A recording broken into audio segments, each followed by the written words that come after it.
Salam soleh, mandiri, cerdas. Assalamualaikum warahmatullahi wabarakatuh. Hari ini kita akan belajar tentang silsilah keturunan Nabi Muhammad SAW. Sebelum kita memulai pelajaran hari ini, marilah kita melafazkan lafaz basmalah. Bismillahirrahmanirrahim.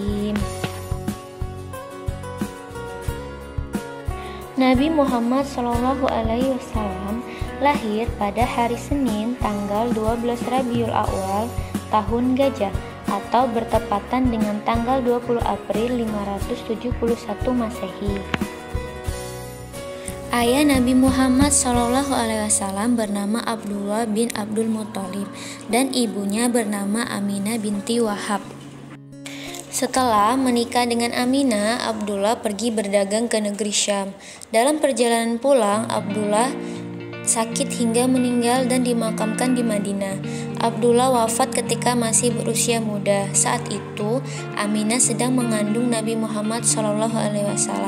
Ketika Rasulullah SAW lahir, beliau terlahir sebagai anak yatim.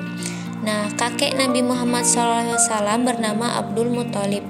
Beliau seorang pemuka Quraisy yang sangat terpandang. Beliaulah yang ditugasi menjaga Ka'bah, suatu tugas yang sangat terhormat. Ketika mendengar cucunya lahir, Abdul Muthalib sangat gembira. Berita tentang kelahiran Nabi Muhammad SAW sangat cepat tersiar di kalangan masyarakat Mekah, terutama masyarakat suku Quraisy. Mereka sering membicarakannya. Tidak seperti terhadap bayi-bayi lainnya. Mereka juga sangat gembira karena Abdul Muthalib yang sangat mereka segani itu mendapat cucu laki-laki. Ketika Nabi Muhammad SAW berumur 1 minggu, Abdul Muthalib mengundang semua orang Quraisy. Mereka pun hadir di rumah Abdul Muthalib dan ikut menyatakan kegembiraannya. Mereka menanyakan nama yang akan diberikan kepada anak itu. Abdul Muthalib menjelaskan bahwa ia telah memberikan namanya yaitu Muhammad yang artinya orang terpuji. Orang-orang Quraisy heran karena nama itu di luar kebiasaan dan belum pernah ada seorang pun dari kaum Quraisy yang bernama Muhammad. Abdul Muthalib menjelaskan bahwa anak ini tidak serupa dengan anak-anak lain. Anak ini diberi nama Muhammad agar kelak semua orang memujinya. Oke, kita simak tentang silsilah keturunan Nabi Muhammad SAW.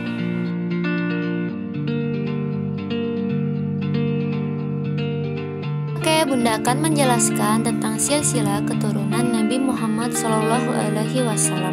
Nah, di sini ada istilah bin dan binti. Istilah bin sama binti itu untuk menyandarkan nama anak kepada nama ayahnya, kakeknya, dan seterusnya di atasnya ya. Nah, istilah bin itu untuk anak laki-laki dan istilah binti itu untuk anak perempuan.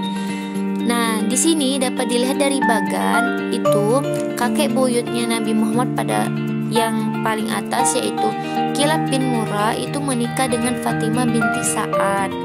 Nah, dari hasil pernikahan mereka itu lahirlah anak bernama Zuhra bin Kilab dan Qusay bin Kilab. Nah, Zuhra bin Kilab ini memiliki anak yaitu yang bernama Abdul Manaf bin Zuhra. Nah, Qusay bin Kilab juga memiliki anak Abdi Manaf bin Qusay. Nah, Abdul Manaf bin Zuhra yang merupakan anak Zuhra bin Kilab ini memiliki anak dari hasil pernikahannya yaitu Wahab bin Abdul Manaf. Sedangkan Abdi Manaf bin Qusay ini juga dari hasil pernikahannya itu memiliki anak Hasim yang bernama Hasim bin Abdul Manaf. Nah, anak dari Wahab bin Abdul Manaf itu ialah Siti Aminah yang merupakan ibunya Rasulullah SAW. Sedangkan Hasim bin Abdul Manaf itu memiliki anak bernama Abdul Muthalib yang merupakan yang kita ketahui sebagai kakeknya dari Nabi Muhammad SAW. Nah, anak Abdul Muthalib ini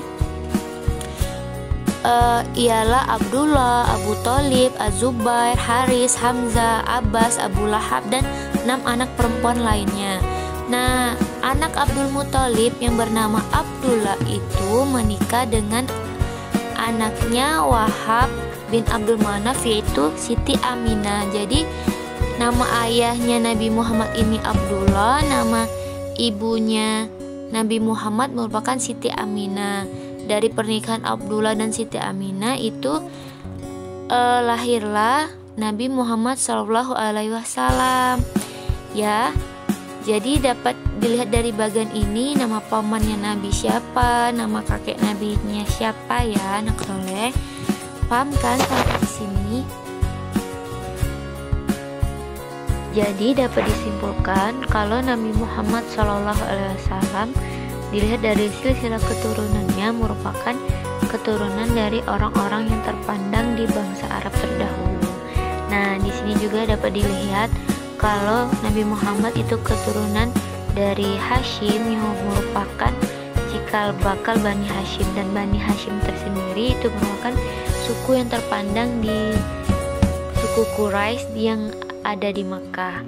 Dan dilihat lagi di atasnya, kalau kita melihat ke atas silsilahnya itu kalau ternyata Nabi Muhammad SAW juga memiliki keturunan nasab dengan Nabi Ismail alaihissalam.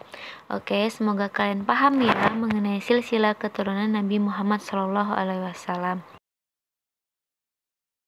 Oke, terima kasih atas perhatiannya anak soleh dan soleha. Kita akhiri dengan melafazkan lafaz hamdalah alhamdulillahirabbil alamin. Oke, wassalamualaikum warahmatullahi wabarakatuh. Tetap semangat.